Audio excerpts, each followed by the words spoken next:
All right, guys, welcome back to Flopbuster. Another week of movie reviews, news, whatever it is me and Gabe want to talk about, we're going to cover it on this show. It's Flopbuster Movie Show. Welcome back. How you guys all doing today? I'm doing good. You ready to talk some movies? Yeah. Before we do, though, R.I.P. because today Meatloaf died. One of his best roles of all time. I know Rocky Horror Show, but Fight Club. Fight Club, Bob. Bitch tits. Yeah, we've had some deaths today. Today's the 21st, right? Louis Anderson, you'll know he's in a bunch of stuff. He's in the Zach Galifianakis show. I forget the title of it right now, but he's also in Coming to America. He's in a bunch of stuff. My mom got to meet him at an airport once, and she said he was the sweetest guy she ever met. So she was pretty upset. She just texted me right now and said, "Did you hear about Louis Anderson?" I was like, "Yeah." Before I knew him as all this other stuff, I knew his cartoon show. The Louis Anderson. Oh, Life of Louis. Life of Louis. So yeah, it's definitely a sad day in the world of movie news and celebrities. It feels like it always comes in either doubles or threes. So it's terrible timing for sure. Bob Paulson. That movie is good. I know a lot of people kind of backtrack on it, but I don't know why. It still holds up. Yeah, I came out in '99, and for it to still be iconic as it is, still being quoted, still it's a great movie. Yeah, for sure. All right, so before we get started on today's show, me and Gabe have a couple of announcements. Real quick, I want to give a shout out to somebody who provided us with something that's really cool. Mia Palazzola made this for my girlfriend here, and it's this really cool art piece. I'm going to provide her Etsy down in the comments below. Check out her shop. It's really cool. A lot of really cool stuff like Ghostface. There's some really fantastic artwork down there. Really talented, so I just wanted to shout that out before we get down to a couple of really exciting announcements me and Gabe have for Flopbuster, the future of Flopbuster. We're going to dive into what we've seen this week, and then we're going to jump into our most anticipated films of 2022. There's a lot of stuff coming out, a lot of stuff that got pushed back, but we're going to kick that all off soon.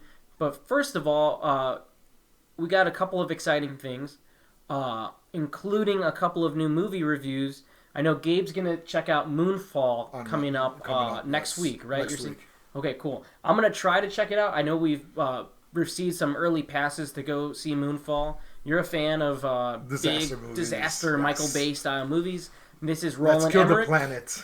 Roland Emmerich did Independence Day 2012, so he's no stranger to this stuff. And, you're the biggest fan of this guy, so. I am. I am. Like I said, I love when some stuff's going down and the Earth's getting about to be wiped from the face of the universe, and so those are my type of movies I really enjoy. I mean, they're obviously the science is not there. The science is dumb, right? But they're always big popcorn, entertaining. At least for me, type of movies. No, for sure. And I'm actually excited to see it, too. It's got a really good cast. Halle Berry, Patrick Wilson, that one dude from Game of Thrones whose name I'm blanking on. So did I, but I know he married, or he got with one of the, I forget her name. Anyway, remember Game of Thrones, everybody, where we all loved it, and then the last episode came, and then everybody hated it? That was fun. It was a fun few years. So we have that coming up. We're going to check out Jackass Forever. Yeah, I think we're going to be doing some out-of-theater reviews as well. Yeah, we're doing Guys Night for Jackass 4. I'm excited for that. I've been excited for that, actually. Yeah, I know that's on your most anticipated list. You mentioned it last week on the show. Yes. You've been anticipating this movie. Oh my God, for a while now, since they announced it. I mean, who doesn't love seeing white guys hurt themselves on screen? It should be a national holiday. So we got that coming up. This is all going to go along with our most anticipated, too. We're going to have a big episode for the Batman. So if you're a Batman fan, you're a comic book movie fan, that's a lot of stuff we're going to be covering more on the channel, a lot of MCU stuff. But we're also going to bring on people who know these things. I know a lot of people that want to come on the show, a lot of guys that we're going to hit up that are pretty much cinephiles and experts on a lot of the content that we're going to be pushing out. So we're going to have a big Batman episode with some guests. We're going to give our thoughts. Hopefully we'll be able to see it early. I'm going to try to get some passes for that. So tune in for that. And if you're not a Batman fan, see it for Robert Pattinson. See it for Robert Pattinson. You know, my cousin Chelsea was at. We saw her at the bar the other day, and back when we were kids, she was like the biggest Twilight fan. She had like a birthday cake, and nobody was allowed to touch. They had to eat around because they would put the art in the middle, and it's like the realistic Bella and Jake, or what's his character's name? Edward. Edward. Yeah, Bella and Edward. Nobody was allowed to eat it. They had to eat around it. So she saw me at the bar. So she's like, "Oh, I told you Robert Pattinson was going to be a big deal. I said it 12 years ago." I said, "You're right." So see it for him at least. At least. For help his career out. He's come so far. All he's done is indie movies. You know, he needs a big budget movie. And he also said if this fails, he's going to do porn. So I think for some people that might be a win. So let's make this fail then. So yeah, we're going to have a big episode of the Batman. People know I'm a huge Batman fan, so we're going to go all out for that. You are. So I want to bring on people that really want to talk about it, good or bad. We're going to go ahead. We're going to review it either way, whether or not the quality, stands up to what the hype is. So we're going to cover that. We got some other exciting things coming up. But mainly, we're just going to keep trying to bring on guests. Focus more on movie reviews. Hopefully, we can get some interviews down the line. And then expand.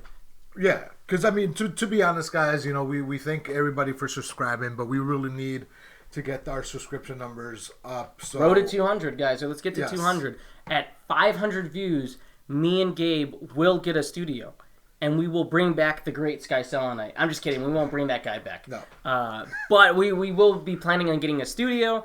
And we really just want to dedicate and put a lot of effort for not just us, but movie fandom. So if you love comic book movies, if you love horror movies, everybody knows that we're big horror movie guys. There's a Ghostface poster right there.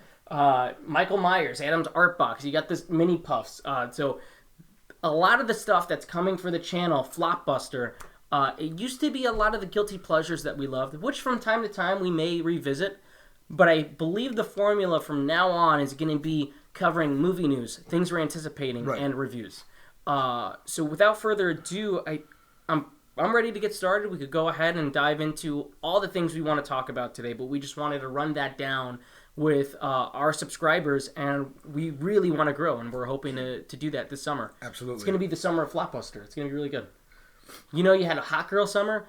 It's going to be Flopbuster summer. It's going to be really nice.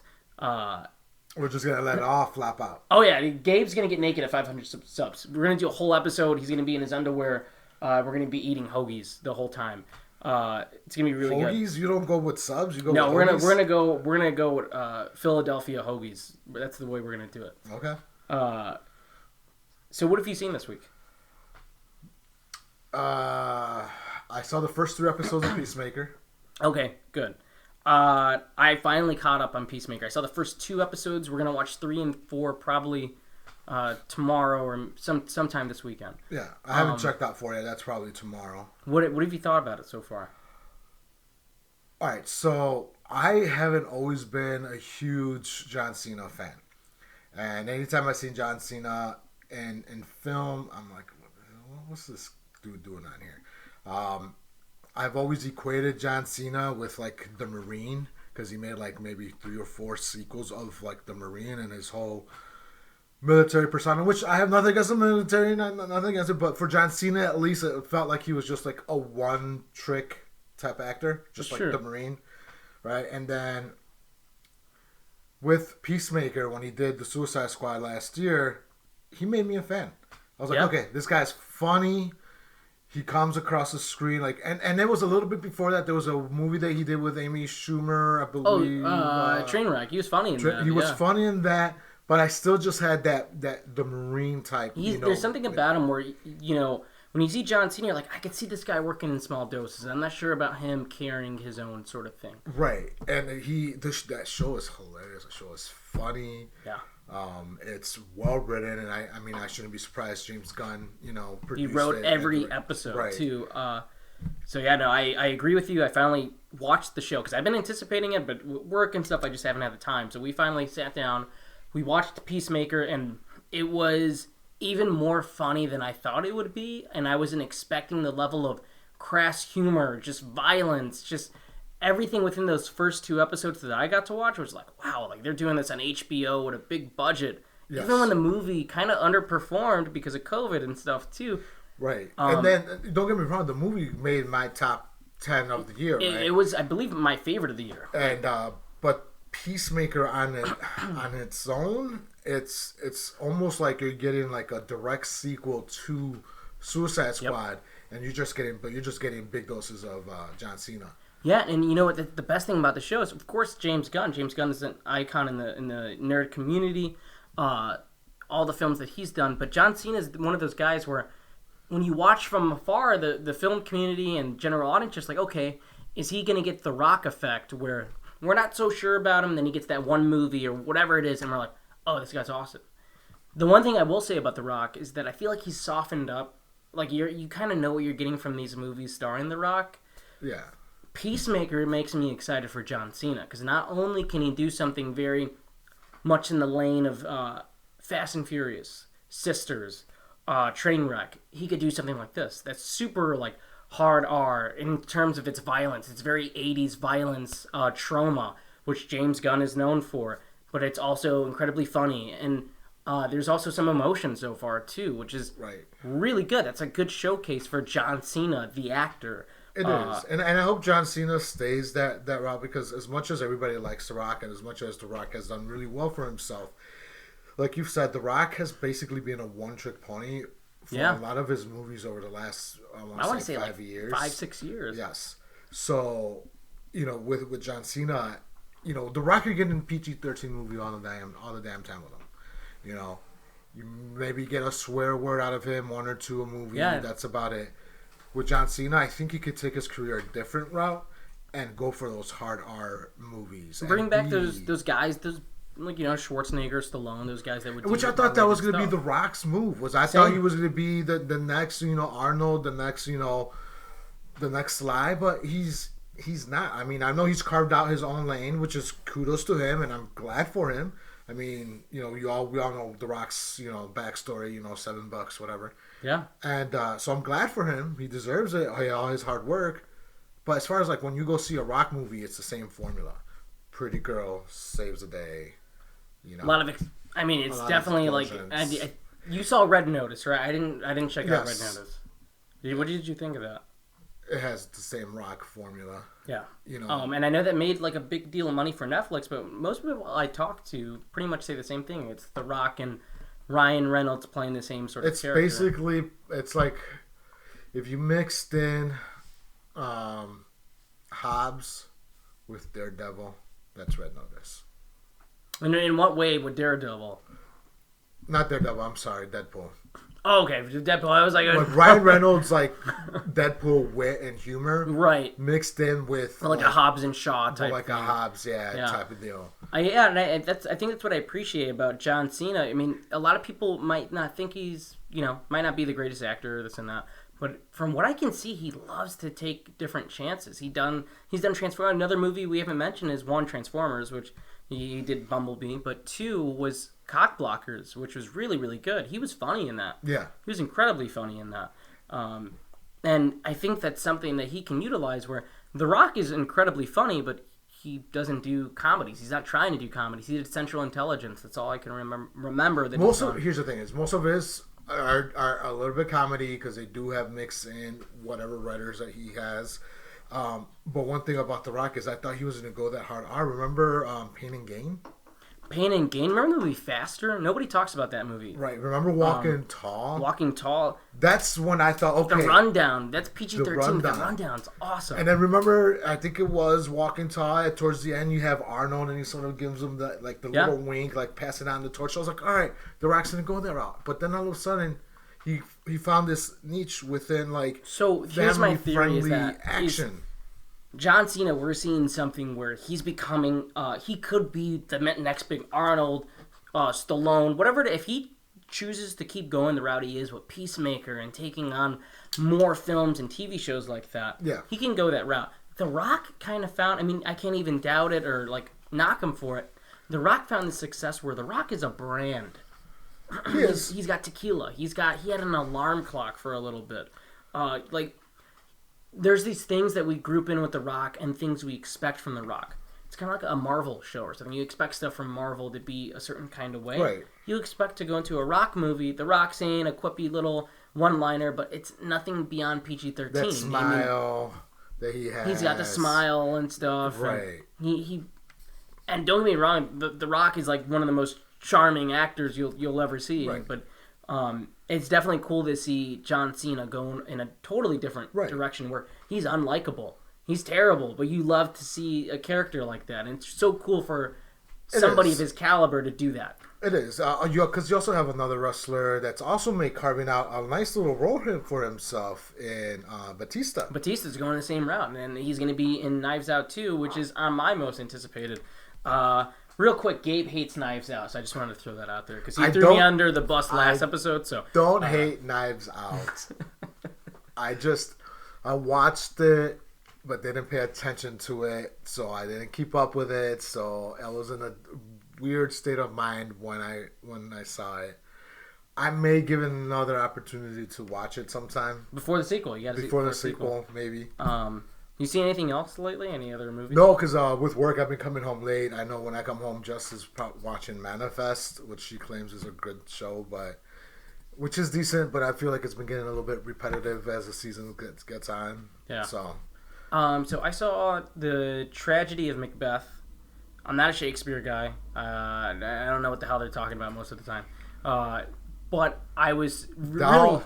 Thou art a they're doing all that stuff. People were like, what the hell is this guy talking about? Back in like 1400 when they would watch these plays, like, this guy's crazy. So was it set in the 1400s? I have no idea. Or was it like the Romeo and Juliet movie? Oh, Shakespeare, no. That was cool, the Baz Luhrmann one. Oh, no. So for... where it's like modern times with like Shakespearean talk? What's really cool about this movie, and I kind of set it up like I wouldn't like this movie. No, it's really good. Well, it's Joe Coen from the Coen brothers. He's went off and he did his own thing. It's got a great cast. Denzel can do anything. Everybody loves Denzel Washington.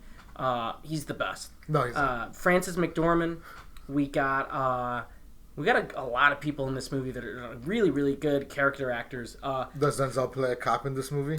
No, because it's surprised. Like the 1400s. I don't know what time period it is because it's like very much... They didn't have cops in the 1400s? It's like its own universe. Pretty much it's a parable about power and corrupt power, and there's some really cool visuals in this. Much like the A24's The Lighthouse. A24 made this movie in production with Apple TV.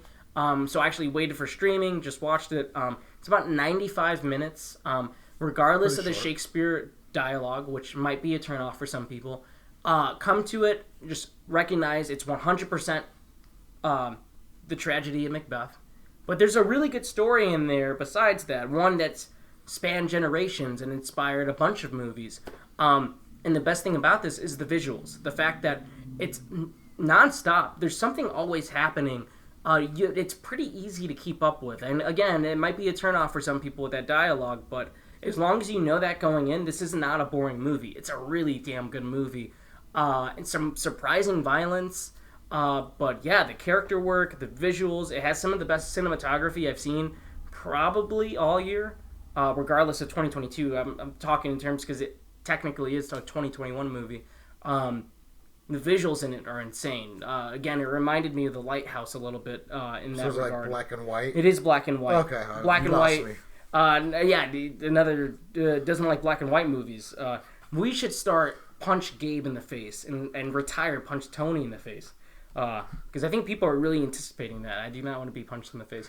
Listen, we've said that and he said it too, on our Facebook Flopbuster, which you follow us at, he said that if we reach 200 subscribers, he would take a punch to the face. I'm not being punched in the face. And now he backed off on it in the chat. He said, no, I'm not. I'm not being punched in the face. We'll have Victoria punch in the face. No, that's not happening. I'm sure she would love the idea. That would be a lot of anger behind that. No, but Tragedy of Macbeth is really good. It's solid. Again, the visuals are outstanding. The music is really good, really frightening. Overall, it's just a really well-crafted film. And that's what you want out of like somebody that's an auteur, like one of the Coen brothers. That's what you expect. So I went in expecting it to be pretty solid, and I got a solid movie out of it. So I was able to catch up with that, see some Peacemaker. right now, there's not a lot really coming out. We saw Scream. The next few weeks are going to be dead for a little bit. Yes, I guess in a sense they are. But then we got Moonfall. We got Jackass Forever. We have a few things coming up for February. February's going to... Nothing too big, but just enough to keep us entertained for the time being. Yeah, the beginning of February we have Moonfall, which, like I said, we're going to see Jackass 4, which we're going to go see. There's a movie it's a week later or so that I don't know, I'm on the fence with, which is Death on the Nile with Gal Gadot. Yeah, that one sort of got dumped there. Because Russell Brand. All that stuff going on with Armie Hammer and Letitia Wright from Black Panther. So I think Disney's very afraid of this movie where they for a while it wasn't even on the calendar. Now we know it's on the calendar with a random February 11th release. So. Right. Which we should preface this as, because with COVID, right, we don't know what's going to happen later on the year, what's going to be delayed, what's going to be postponed, if shit it's going to shut down. We don't know. Yeah. So, but these movies that we're going to be talking about that we are anticipating, it's as of right now on schedule to be released this year. Exactly. Yeah. So without further ado, I think we should get started and just run down this list of. I'll pick out some titles and I'll just read them off for you. I know you got them on your list, and we'll spitball and we'll talk about are we excited for these movies. And we'll go from there. Yeah. And then we'll start off with February. On February 4th, we have Moonfall, Jackass Forever. Those are the big ones, and I know you're excited for both. Yes. And I feel like at length we've been talking about these for sure. Is there anything else you want to say before we move on from those at all? With Jackass, that was supposed to come out last summer.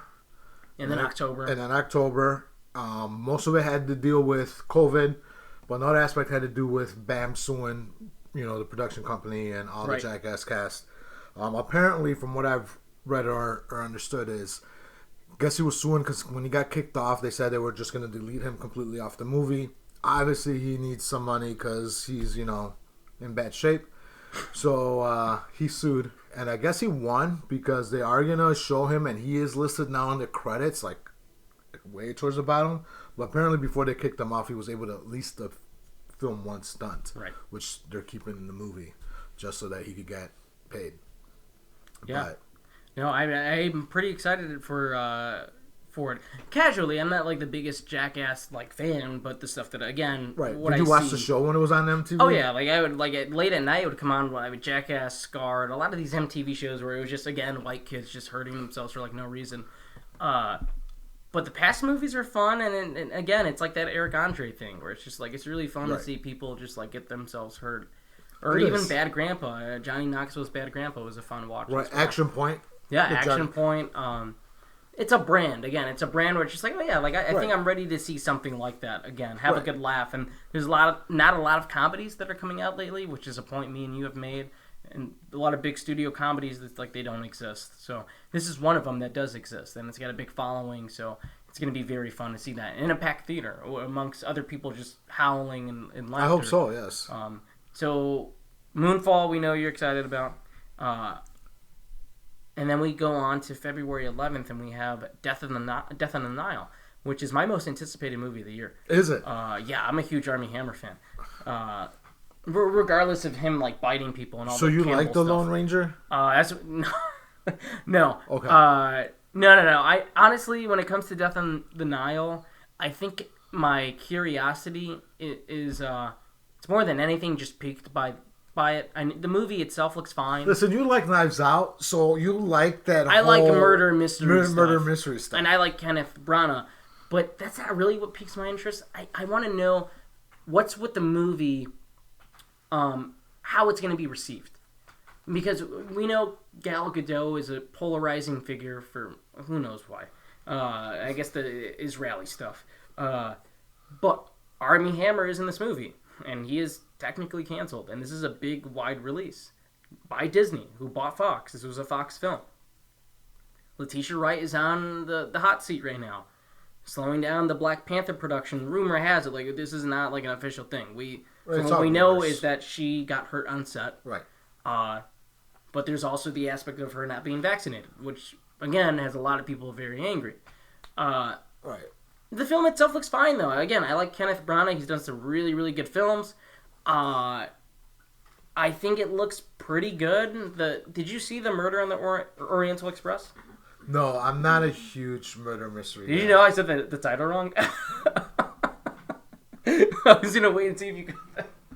No, Murder at the Orient. Yeah, it was fine. But I think it's one of those things where it depends on the director and the formula. Right. But the first one was definitely star-studded. This one, it looks fine, but I think the drama more than anything has me like interested in how it's going to be received. Yeah, no, I'll probably catch it when it comes out to rental. Yeah.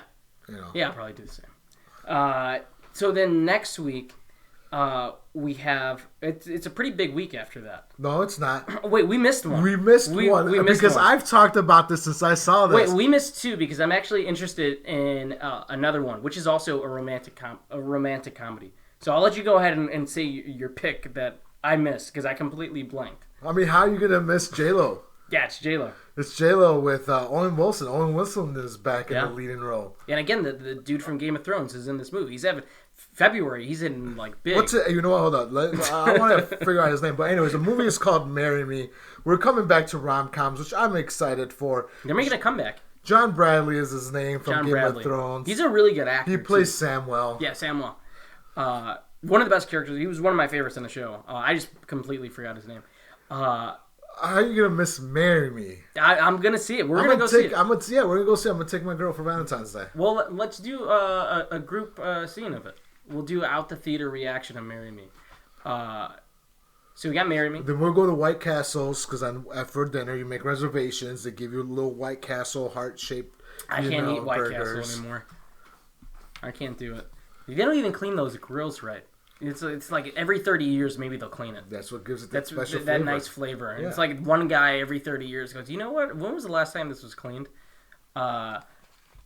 There's another movie I want to see. It's an Amazon exclusive, which I just saw the trailer for. I had no idea it was coming out, but I've heard some pretty good things as well. Another romantic comedy. It's with Charlie Day, Scott Eastwood. It's called I Want You Back. Okay. And it's about these two people that get dumped.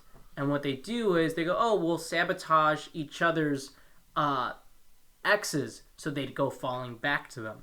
So that's what Charlie Day, and that one looks really fun. I love Charlie Day from It's Always Sunny. So, again, it's another one of those things where it's like, I'm ready for, the big romantic comedies to come back. We haven't seen much of those. No, I'm ready for romantic comedies. I love romantic comedies. No, I feel like this year, we get two in one day. So, look at that. It's like Christmas. Then we have February 18th, which is the big week that I'm talking about. We have Dog and Uncharted. Yes, both are on my list. I want to see. I'll start off with Uncharted. Yeah. It's nice to see Tom Holland in another role. I mean, it's done by Sony, so he's Sony's man. He's in that. Yeah, he's in his bag with them. Yeah, but it's based off a video game, which I've actually never played a video game. I'm not a big video game guy. I'll play Madden and 2K. That's about it as far as my gaming is concerned. So, but the trailer looked really great, and it looked like when he's jumping off the cargo plane without a parachute and he's like climbing on, like that looked entertaining, and I want to see it. Mark Wahlberg is going to be in it. Yeah, I think it looks fine. I know this movie's had like a bunch of production trouble for years. They've been trying to get this off the ground. I'm gonna see it. I think we should go see it and check it out. I think at the very least it'll be fun, especially January and February are back to being the dumping grounds because of COVID. Yes, and that's what I was gonna just say. This movie feels like it should be a summer release, but I don't know. It's February, They've been holding on to this. You have Tom Holland in it. Like, how are you gonna put Tom Holland in the February release slate? Especially coming off Spider-Man. And overall, I think it's one of those cases where the fans were demanding something and they didn't get it. They didn't want young Nathan Drake. They wanted more world weary Nathan Drake, who's kind of like this Indiana Jones type. I don't know about the casting of Tom. I like him as an actor. I love The Devil All the Time, the Spider-Man movies. He's really great. I can't see him in this role. I've played the game. I haven't played all of them. I played the first two, but they're really fun, and it's a fun character that you would want to see on the big screen. So this is like a Lara Croft? Lara Croft, Indiana Jones, and I think them going young was them going, well, if we get a guy like Bradley Cooper or Chris Pratt, then we're just remaking Indiana Jones. But, I mean, then there's the argument that, Nathan Drake is definitely more than that, but we're speaking from a general audience point of view. So I know they want younger, and this is a prequel, and this is an origin story and stuff. But I don't know. I don't want to live in a world where every movie is starring Tom Holland. That guy does not age. So, what do we... and the next thing I hear he wants to do is James Bond. I don't see him as James Bond either. I don't buy that. No. They're going to be carding him. The whole movie, shaken, not stirred. Well, let me see your ID. No, I don't buy him as James Bond. No, so I'm cautiously optimistic about Uncharted. Marky Mark's in it, so there's a good thing there. And Antonio Banderas. Ooh. Yeah, we haven't seen him in a while. It's Zorro. So I guess you need some money. I am excited about Dog, and that stars Channing Tatum. And a dog. And a dog, and it's directed by Channing Tatum, so that's really cool. I think it's an exciting thing. Channing Tatum's turned out to carved out a nice career for himself, and he's turned out to be more than just eye candy. It feels like. He's super funny. He can hit those emotional beats. He's easy to look at, but some of the movies that he's done, you could tell he really cares about what should I do next? What haven't I done? I've done comedies, I've done dramas, I've done action movies. He was great in Logan Lucky. I really love him in that. That's a good heist film. 22 Jump Street.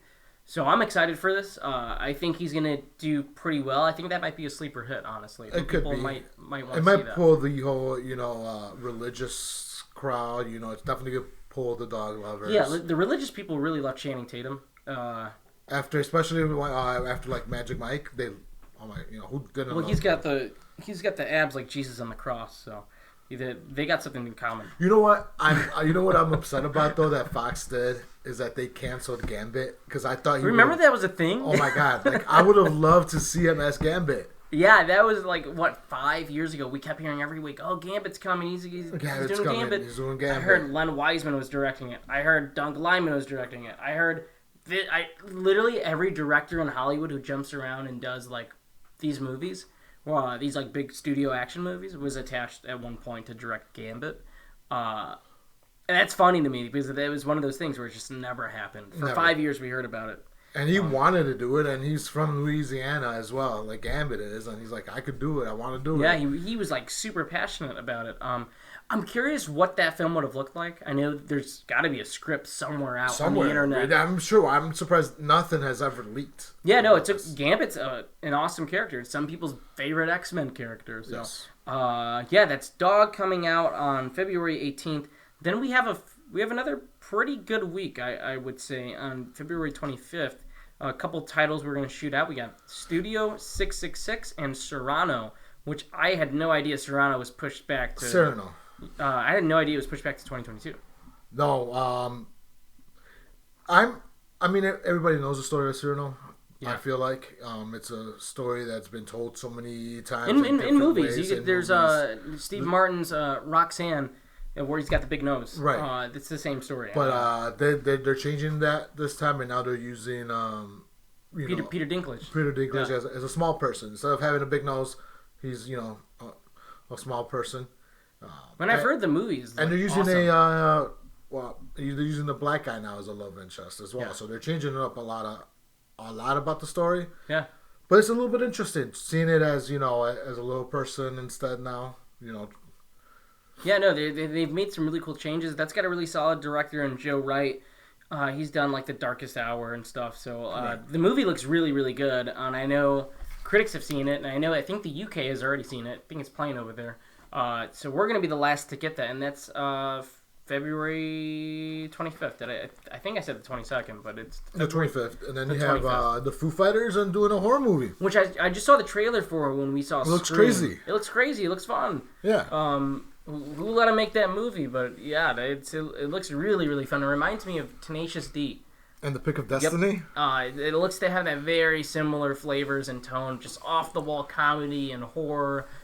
So that's one that wasn't on my radar, but I'm going to check that out for sure. That one looks pretty good. March 1st, we have I Am Mortal. I do not know anything about this. Me neither. It looks like a young adult movie. I like those. Like Maze Runner. I don't think this is a major release. I have no idea what this is. So we're just going to go ahead and skip that because it doesn't matter. Because what really matters is the Batman. The Batman is March 4th.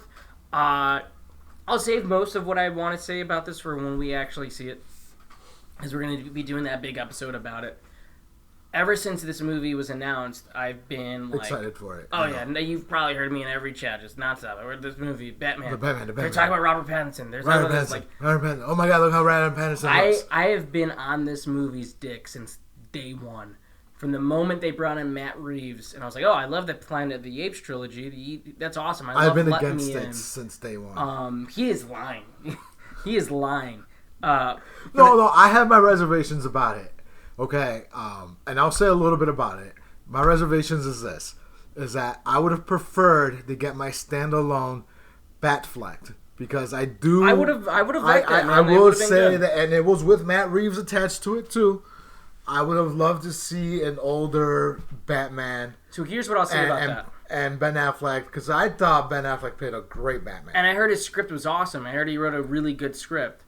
But you wanted that continuation. I did. Yeah. I wanted a continuation. Especially after Justice League, the Snyder Cut, which really kind of flushes out a lot of stuff. Right. And also, listen, I like Robert Pattinson. It's just, there's still something about him. You don't see him as Batman yet. You got to see the movie. I don't see him as Batman. Okay. I'm totally on the opposite page. And again, I've been really just on this movie. When Matt Reeves was announced for this, I think it was clear fact that Ben Affleck was done. He was off. The first thing Matt Reeves says was I'm doing a young Batman story. We're not doing the whole Ben Affleck thing. What excites me about this is it's the things that I like about the character that we wouldn't have gotten with the Ben Affleck interpretation. Again, I don't know anything about his script. I've heard it's good. But I think with Matt Reeves, we're getting that detective movie. Okay. We're getting the world's greatest detective, which we haven't gotten any of the Batman movies. I can't name a single moment in The Dark Knight besides maybe the first half when he's doing detective work. They don't do it in the Tim Burton movies. They certainly don't do it in the Zack Snyder moments that he has.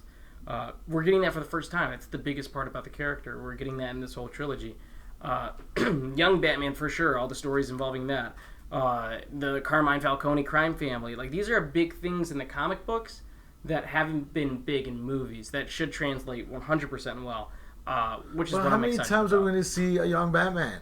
Give me an old and defeated Batman who's out there. This is not the same year. This isn't an origin story, though. This is definitely early years, but it's enough to establish I'll bet you they're going to give us an origin story. When in the trailers have they given us an origin story? Just because it's not in the trailers doesn't mean it's not going to be in the movies. You think they're going to do the shooting in the alley and all that stuff? Hell yeah, I think they're not going to do that. Yes. How many times could you kill Batman's parents? How many times could you kill Martha? You think that's going to happen in the movie? Of course. That's not going to happen in the movie. It's a meme at this point. I'll bet you. Listen, in BVS, there's about 20 minutes of his mom getting shot with the pearls bursting everywhere in slow motion. I like Ben Affleck as Batman. The Dark Knight had it. No, Batman Begins had it for sure, but I think the one thing this movie Tim is Burton avoiding Batman's had is it. that it's the same thing with Spider-Man and all these Spider-Mans. How many times does Uncle Ben die? He died twice. They don't even mention him in the last movie. The Batman, I think, is going to be an exceptional film. I think you're going to be eating crow by the time it comes out. Listen, I hope so. I said, I am excited for this. No, for sure. Only so I could hate on it more. No, because Gabe's going to do this thing that he did with Once Upon a Time in Hollywood, where he's going to know that the movie's really, really good, because, let's face it, I think it is going to be very good. So when people come on here and they're raving about it, he's going to try to be the heel and be like, oh, this movie was fucking terrible. I don't know why you guys are hyping it up. It's 3 hours long. He'll come up with a bunch of crazy reasons for why the movie's terrible, and then 5 months later he'll tell me, oh, I actually really enjoyed it. I wanted it to be different on the show.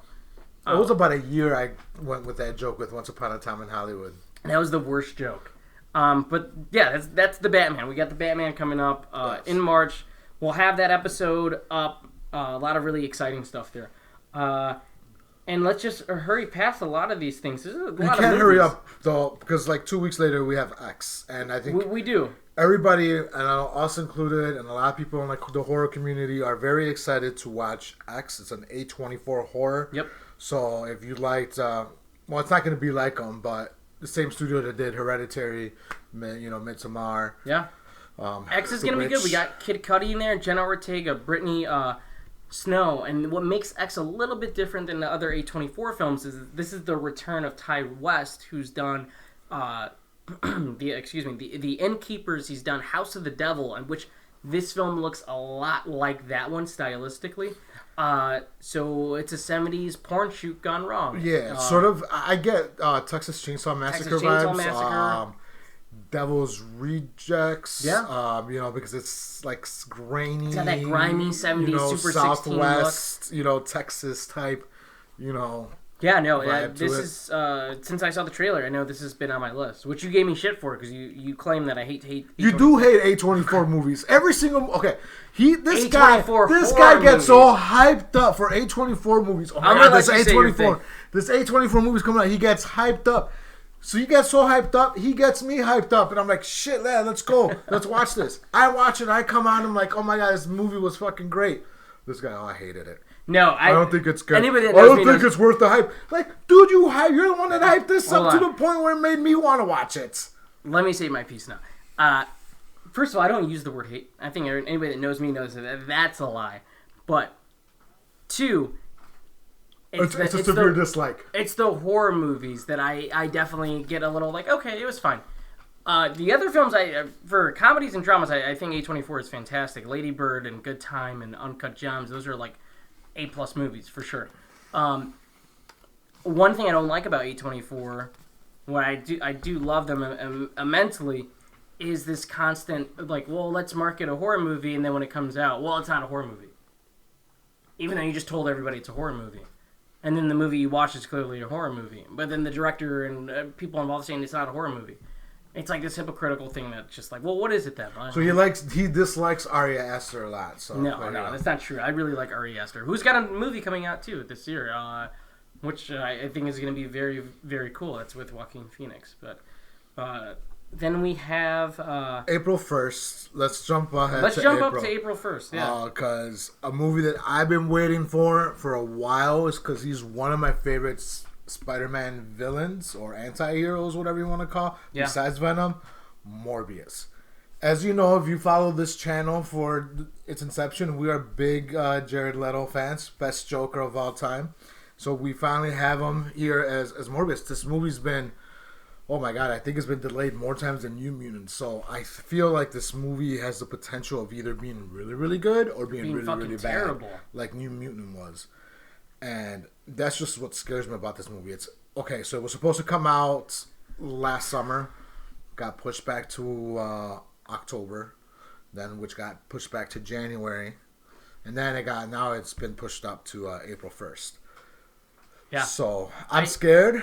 I think this movie is one big elaborate joke by Sony, just so we have to keep watching that trailer in theaters over and over. I got into a discussion with somebody on Facebook saying how they haven't hyped up this movie a lot. I'm like, what? I see that trailer everywhere. Right, that's every what I'm movie saying. I've gone to. Saw that trailer at Licorice Pizza. I don't know anybody that's watching Licorice Pizza that's going to see Morbius, or anybody seeing Morbius going to watch Licorice Pizza. But, I am. Yeah, you're one of a kind. But no, it looks fine. I think I like the Venom movies. I know you do too. So yes, that Sony's doing something a little different with those. They're very 90s.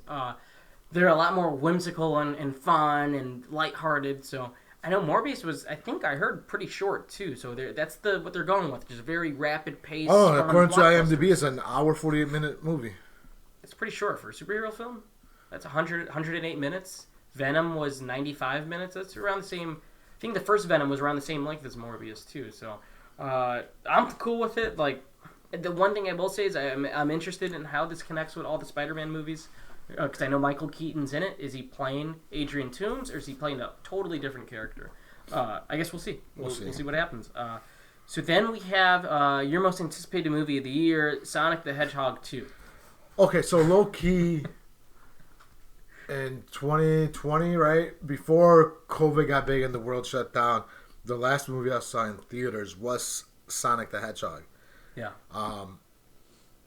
And it was really cute. Like, me and Jess came out surprised out of that movie.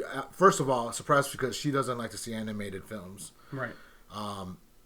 And so she was like, we came out and she's like, that was actually pretty good. And I was like, yeah, they did Sonic right. And then, so now this obviously becomes... It looks fun. I still gotta watch the first one. Everybody's telling... Yeah, I haven't seen it. Everybody's told me constantly it's like really, really good. It slipped my radar. It was during that time when COVID was like literally about to happen. So it was just one of those movies that just... It was one of the last movies, wasn't it, before COVID? Before COVID shut down, yeah. It shut everything down, yeah. Yeah, so... it was that, and I believe it was... The Invisible Man. No. Was it? No, that one came out straight to video on demand. It was Bad Boys. Oh, yeah, Bad Boys for Invisible Life. Man, too. I remember Bad Boys, Sonic, Invisible Man, and Sonic. The Hedgehog were like the last three movies that like really hit the theaters before everything shut down. And I know we talked a little bit about this before the show, but Ambulance comes out like a week later. I'm excited for that. I think that's going to be really good. That's the new Michael Bay joint. That's with Jake Gyllenhaal. It's got all the Michael Bay-isms. That's you had me at Michael Bay. Yeah, you have me at Michael Bay. I think he's polarizing for sure, but I feel like I've liked more Michael Bay movies than I haven't. Which is, as much as people like to dunk on Michael Bay, it's like one thing you can't say about that guy is he doesn't know how to. He doesn't not know how to make an entertaining There's movie. one thing I know there's a couple things you know when you walk into a Michael Bay movie. One, there's gonna be explosions, hot girls, and car chases.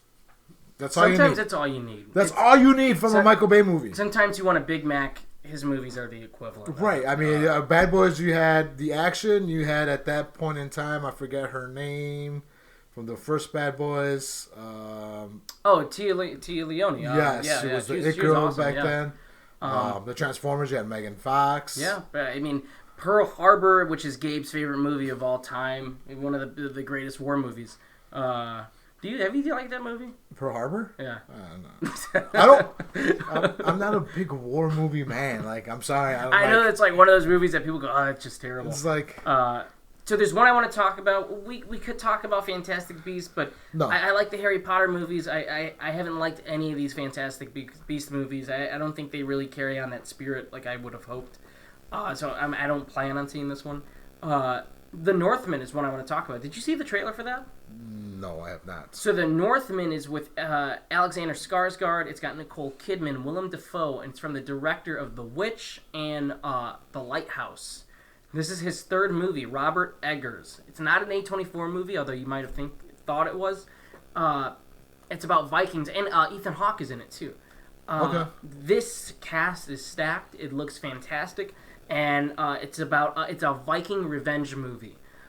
It looks really damn good. So it's jumped up into my most anticipated, like, top 10 of the year for sure. It looks beautifully shot. Anything with Vikings. Oh, Anna Taylor-Joy is in it too. Oh. So I told you, this movie's like, the cast is insane. And I've loved all his other movies. So yeah, definitely on my list. Now, are you gonna go see that? Or are you going to go see The Unbearable Weight of a Massive Talent? I think that day I'm going to do a double feature because The Unbearable Weight of Massive Talent looks awesome. And I think as Nicolas Cage lovers, we would be doing a disservice by letting that movie flop. So we definitely need to see that one for sure. Oh, for sure. I mean, that's like the meta Nicolas Cage movie right there. Yeah, Nicolas Cage plays himself. He goes to do an appearance at this like drug cartel's like birthday, I think. And he gets involved in like all this big plot with the CIA and whatnot. So Nicolas Cage has been doing a lot of really cool choices for his career. He has. So there, actually, which brings me to a little quick thing is we were rewatching Community. I'll rewatch Community once in a while. But there was a cool, I want to say, episode in Community where this guy's taking a college course on Nicolas Cage. And the question was asked, is Nick Cage a good or a bad actor? He's like, He's neither or. He's like, you got to watch all these Nick Cage movies and say, is he a good or bad actor? He's like, there's no right answer. Yeah. And honestly, there is no right answer for that. As bad as Nicolas Cage could be, he's also an Oscar winner, right? He could, find, he could. The way I view Nick Cage is like he's like this force where you unleash him in your movie, and you say, "Hey, I need you to do this," and he's gonna do that.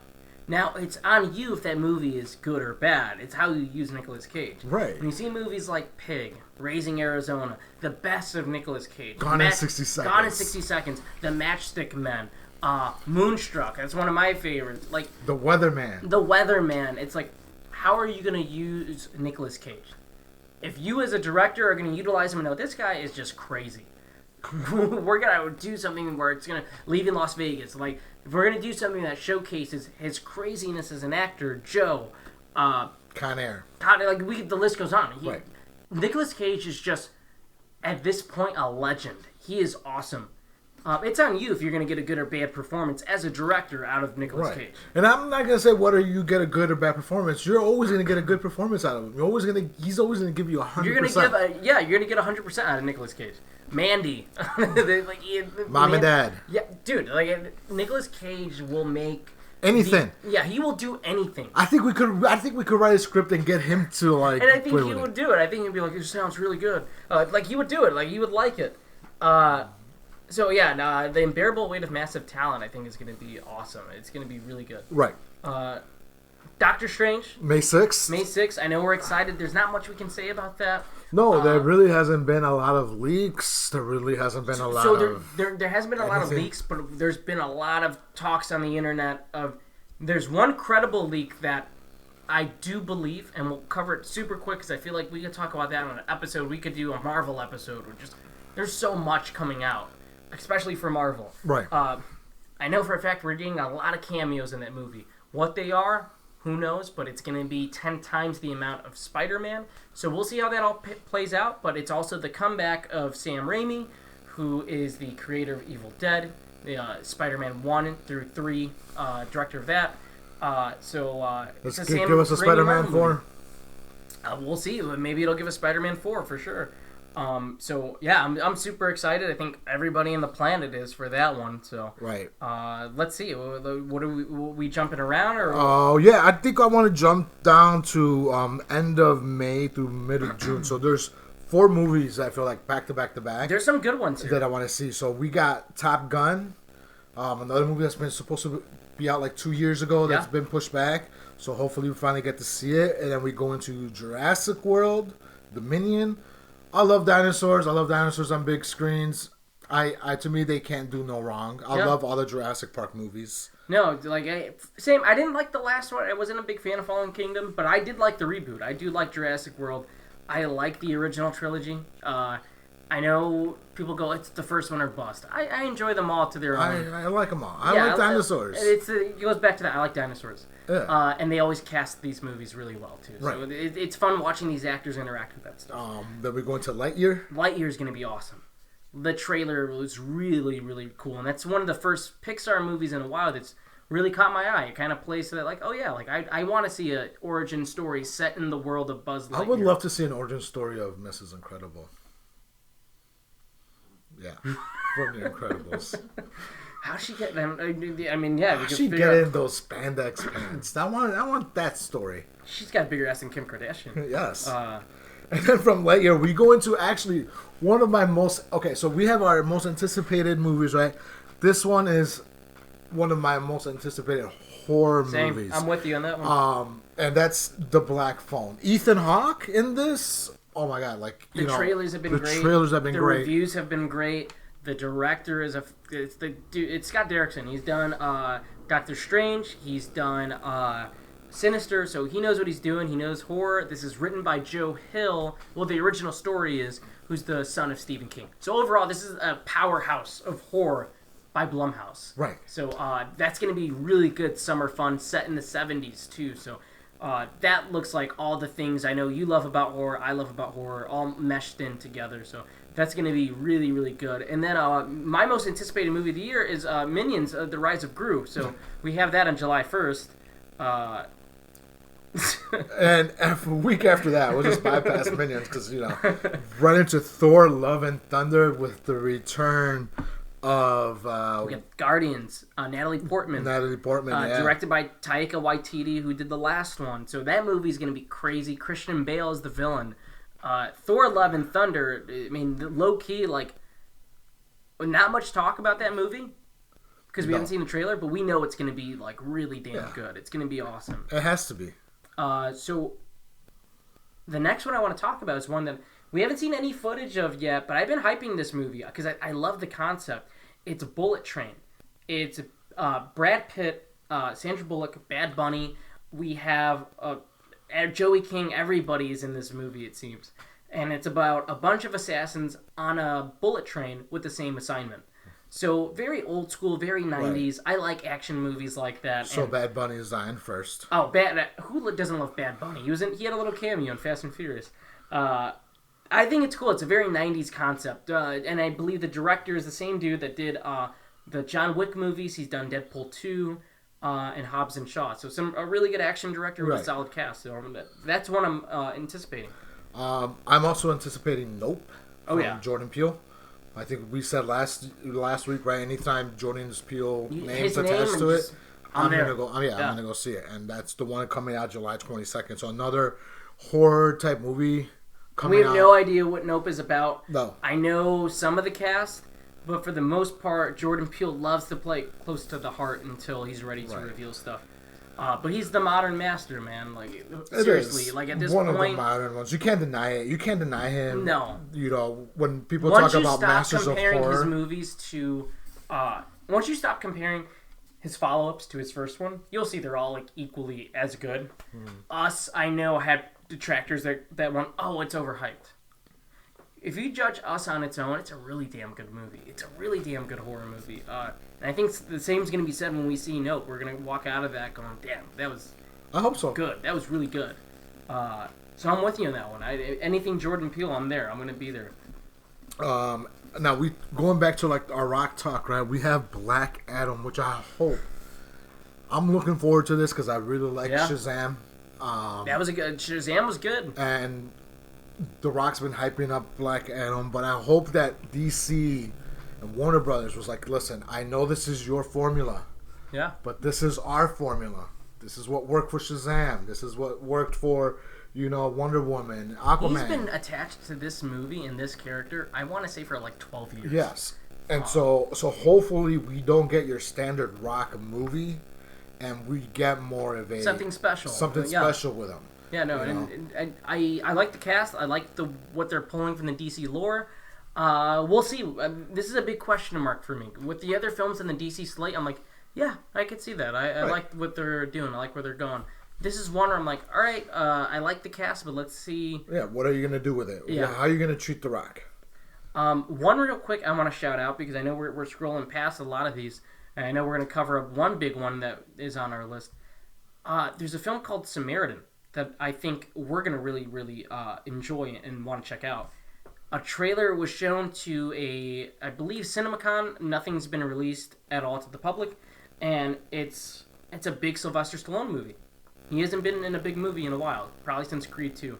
And he plays a washed-up superhero who has to defend this little kid. It's rated R. The Galaxy. Yeah, what? His little cameo in that? Hey. This is going to be... I think this one's going to be a really shocking one. I think this is going to be another one that's a sleeper for sure.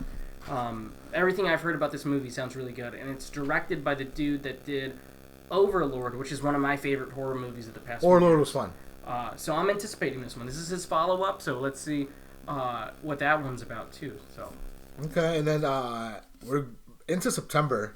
Sorry, guys, we still got about 3 months to go. There's a lot of stuff that's really good coming out this coming year, guys. Like, seriously. Salem's Lot, I'm looking forward to. I know it's a remake or a reboot. It's going to be, it's the first big screen adaptation. The last one was on TV, which people love. People love that TV adaptation. Trust me, we know because of it. Oh my God, like let it go from 1990. Let it go, for real. Like it's a made-for-TV movie. It wasn't that great to begin with. All right, people just let it go. Go watch the new But Tim Curry was great. Tim Curry was great. Fuck Tim Curry. Don't right? say that. We don't believe that. No, I don't. But don't say that. No, but for real though, guys, like let 1990s adaptation go. It wasn't a movie. It was a TV movie. I do think this is definitely this is Warner Brothers that's doing this, right? Salem's Lot. I think this is definitely them writing off that. What's our next It? Let's look in the Stephen King catalog. But this one makes sense. This one makes total sense. Yeah. And it's the same writer as those It movies. And I believe it's set in the 70s too. They're keeping that setting. Yeah, I'm totally there for it. We need more vampire movies. This is gonna be a lot of fun. I think if they get it right, it's gonna be fun. Return of the Vampire movies.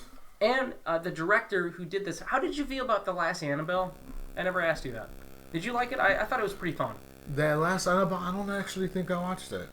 It was like Adventures in Babysitting in the Conjuring universe. No, I didn't watch it.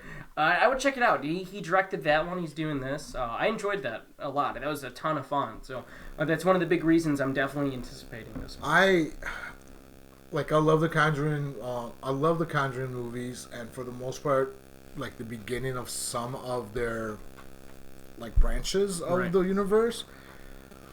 But Annabelle really hasn't resonated with me. So like I watched the first one and I was just like 2 and 3 are really, really good. And then really after that good. I didn't watch any more of the other Annabelles. Oh, you gotta see 2 and 3. I think you'll have fun with those. So we got Salem's Lot, and then there's another one. This is a filmmaker that's more hot in the scene right now. Former actress. I mean, technically still an actress. She was also the villain in Ghostbusters, which is yeah, spoiler, but it's been out for like 3 months. It's Olivia Wilde. She did Booksmart, which was really good. Booksmart, yeah, it was Booksmart good. was a lot of fun. Essentially the female Superbad. I think that's going to be one people remember. Superbad, Booksmart's a very much a great double feature. This one's called Don't Worry, Darling. This is with Harry Styles. Harry Styles. This is with Florence Pugh. Who doesn't love her? She's the best. Gemma Chan. And this one's going to be good. She released a little teaser a while ago. Now, who is Harry Styles? He's the guy from 98 Degrees. Okay. Yeah, I think that one's going to be a lot of fun. That one's going to be good. Domestic violence, those movies are always fun. I like those ones. I like domestic violence movies. Yeah, me too. So, let's see what else we got. And then we're going into October with Spider-Man Across the Spider-Verse. And we know that's going to be great. That's going to be huge. That's my most anticipated animated movie.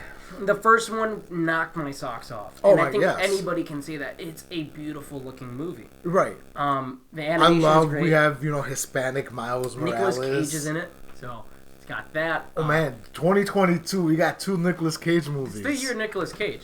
It's the year of Nicolas Cage. Nicolas Cage is back this year. Yeah. It's not like he ever left anywhere, but he's back. So, Across the Spider-Verse Part 1, that's going to be good stuff. Not much to say. I think it's going to be really, really awesome. It's the same filmmakers, so. Right. Then we have Halloween Ends, which I definitely have tempered expectations for this after it kills. I remember how excited you were for this trilogy. Yeah, I still hold that thought. I still hold that regard. After the first for sure. Halloween. After you saw the first Halloween, you're like, guys, there's going to be 2 more. Oh my God, this trilogy is going to be... I was singing the praises, for sure. Yes. I don't hate Halloween Kills. And I think people...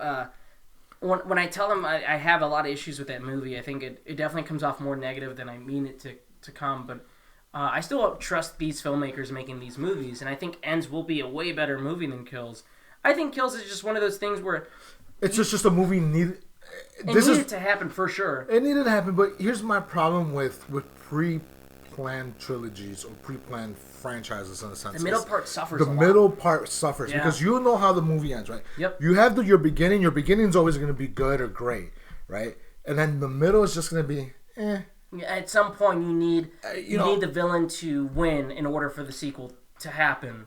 Right, and then the third is either going to be it's going to bring it home or it's not. Or it's not. I think this one will. I think it will because I think they'll learn from their mistakes. And plus, I think too was they were taking a swing in terms of politics and stuff. They were definitely trying to mirror something.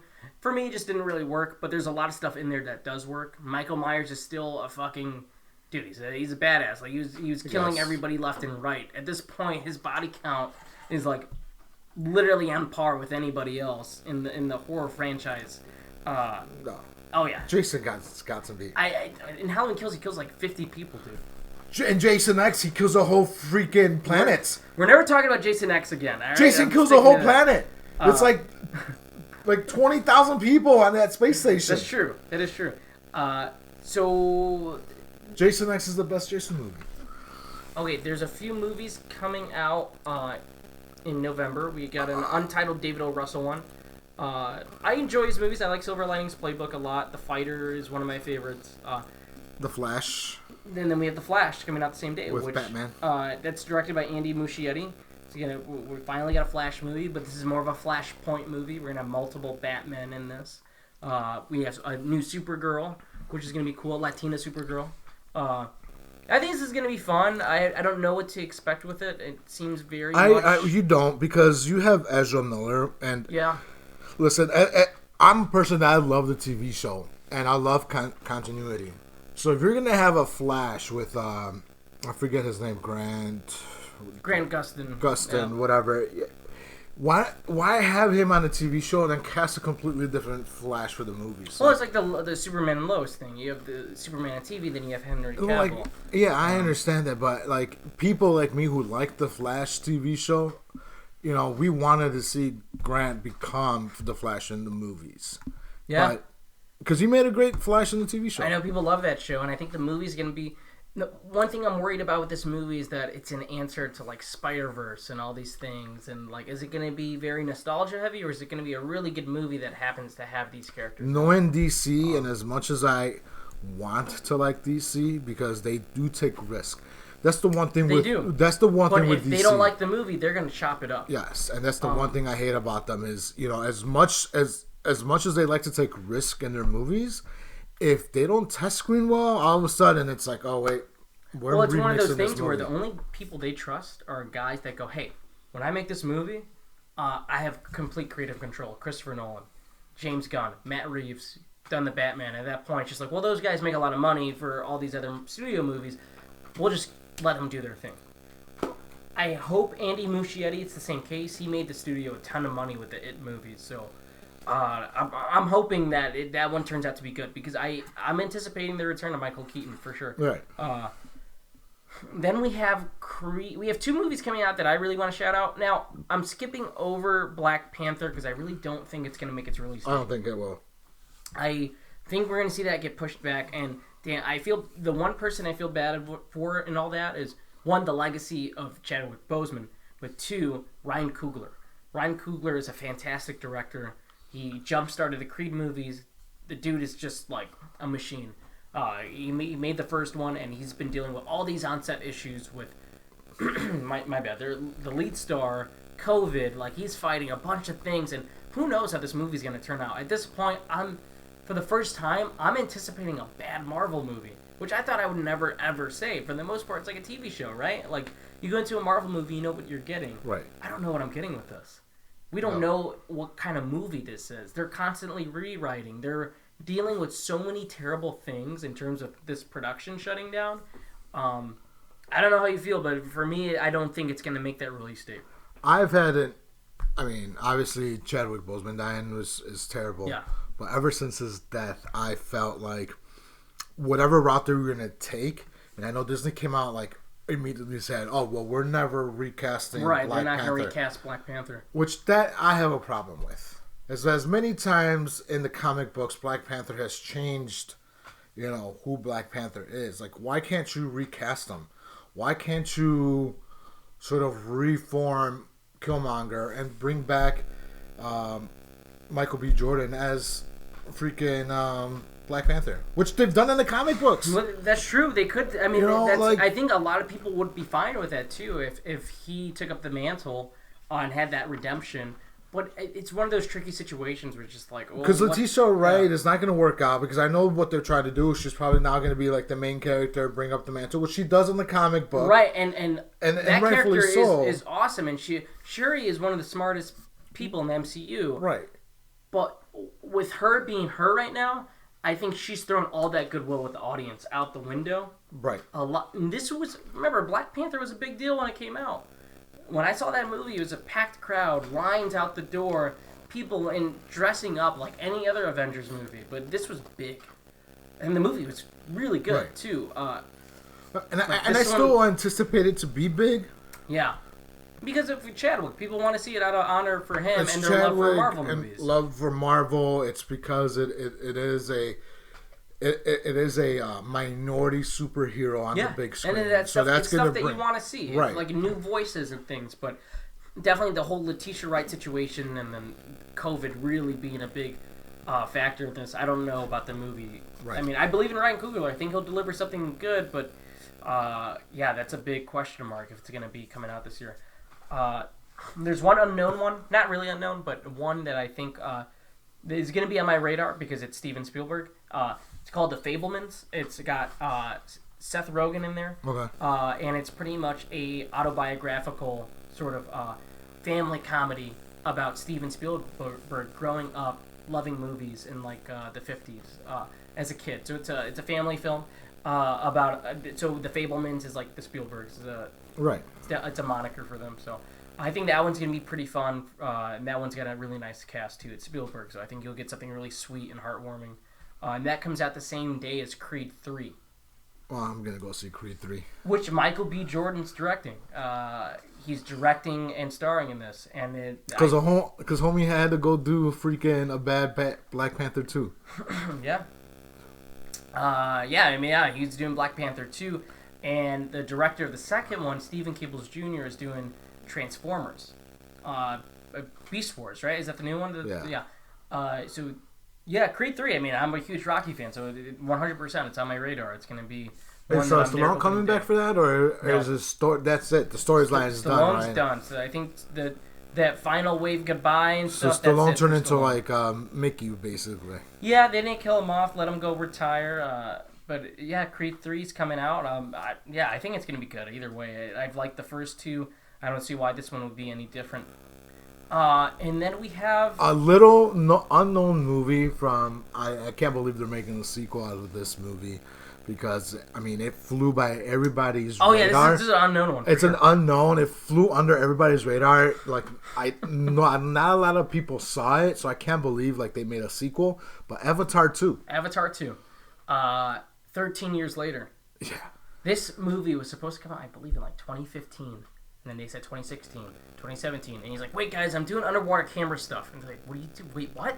In 2018, 2019, now I'm going to do 3D without the goggles. And it's just like, how are you going to do 3D without glasses? He's coming up with a bunch of technology for this movie. A lot is riding on this movie. A lot of hype is riding on this movie. Listen, it's James Cameron. He's an innovator. He is. I mean, could you argue against his track record? No, you can't.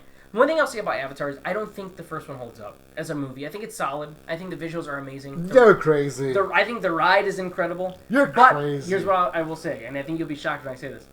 I'm excited for Avatar 2. And I think it's going to be way better than the first one because he's had so much time to craft this world. And he's already shot 3. He's shot parts of 4. Part of me goes like, man, this is ambitious. This is a big swing. This is a lot of money. This is a lot of work he's done over the past 5-10 years. But I do think Avatar 2 is going to pay off. It's going to be whether the audience is going to go and be happy to have waited that time. But with him advocating, going, we're doing a lot of crazy things with the technology, that's going to be the major selling point. He had to wait until the technology was either he had to create it or he had to wait for it to develop. Yep. It's one of those movies that's going to be definitely crazy. You know, again, it's James Cameron. I think he has. I would put him up with like everybody says Spielberg's on the top of that. He's 100% on that list. I think he's on that list. As James Cameron is on there. Aliens, True Lies, Terminator 2. Like, come on, it's the list goes on. But he's definitely. I mean, he's worked. Titanic. He worked on Avatar for all those years. He didn't have a movie for the longest time because he kept saying, "I'm working on Avatar. I'm working on Avatar." Finally comes out in 2009. It's like the biggest movie ever made. And the same thing, he passed. He still produced it, but Alita: Battle Angel, which I really liked, and I know you did too. That movie's amazing looking. That's like a must-own. He in 4K. passed it off to Robert Rodriguez. Yeah, to go to make it while he produced it. But again, it's because he was making avatars. Yeah, no. If you're a film fan, I think you got to be excited for this, even if you didn't think the first one was all that great. Right. The visuals in it stand the test of time. It does. There's a reason why it's like the stock DVD at every Walmart. When they put it on the TVs. No, I'm excited, and the same day, and we'll see which one moves. We'll see which one's gonna blink first. We have Aquaman and the Lost Kingdom, which I really enjoyed the first one. It's a lot of fun. It's So do I. Yeah, it's Jason Momoa. You got a giant crush on him. I do have a giant crush on Jason Momoa. There was a time when I had long hair. People would confuse me with Jason Momoa on the show. Like he would be in the store and be, "Excuse me, Mr. Jason Momoa," and he'd turn around and just Gabe. It's just me. But, I'd be like, yeah, what's up? I looked like Jason Momoa if he grew like a beer belly and just didn't care anymore about his physical appearance. He was like eating, if he'd look like Jason Momoa if Aquaman started eating the fish. Yes. But no, I'm excited for the movie. And not much else for the month of December. I mean, again, we're in a state to where COVID's a big factor in all this stuff. So a lot of studios the movies are made, they're shooting stuff, but they're holding back on it. Do we put it on streaming? Do we put it on Peacock, Paramount, or what are we gonna do? So I think a lot of studios are waiting on that. Which I know a lot of you guys love the streaming, but there's something magical about going to a movie theater. Oh, sitting in a movie theater with a crowd that's into it. I mean, it's next level stuff. But I think there's a lot of movies here that I'm excited of. I'm anticipating. But yeah, there's a ton of stuff coming out. A lot of franchise stuff, and smaller movies too. I think more original, smaller movies this coming year than we had last year at the studio level. Right. So that's exciting. Especially with the return of rom-coms. Marry Me, come on. Marry Me is going to be the best movie of the year. Probably we might be looking at that. I think we're going to see a lot of really fun stuff, and that's what we're going to bring to you guys. A lot of more fun movie reviews, reactions. We're going to bring it all this year, and I think this is going to be the kicking off point of that. Absolutely. Next week we'll have a special guest. We'll make an announcement soon. I'm going to make an announcement on Facebook, but I'm pretty sure we got a guest lined up that's going to be pretty fun. I think people are really going to like that episode. It's going to be definitely more horror-centric again, too. But the topic is a pretty fun topic. And we'll get the details up on the Facebook page for that, for Flopbuster. Absolutely. And with that being said, I think we'll just go ahead and close out. So if you guys want to follow us on Facebook, Instagram, I believe you got something going on Instagram, right? Still? No, not Instagram, but I do have it on TikTok at Flopbuster. TikTok. We do also have a Twitter, so you can follow us on Twitter. Yep. And then if you guys want to share, ask your friends to subscribe. We're trying to get to 500, so we could get our own studio space. Yeah, guys, we want to get to 500. I mean, 200 right now is the goal. 200 is the goal. But in the coming weeks, you're going to see a lot of crazy improvements on the channel. Again, guests, reviews. You're going to see a lot of stuff that you like. It's two guys talking about the things you love. Movies. It's what we love, and this is what we want to bring to it. So a lot of content is coming to the channel. And just like, comment, subscribe. Yes. And thank you for joining us in this long, crazy episode where we got to cover a bunch of movies that we're excited about. But I think that'll do it for today. I don't know if you want to close us out. All right. Well, for this episode of Flopbuster, for Tony, I'm Gabriel. You guys have a great day. Thank you. Adios.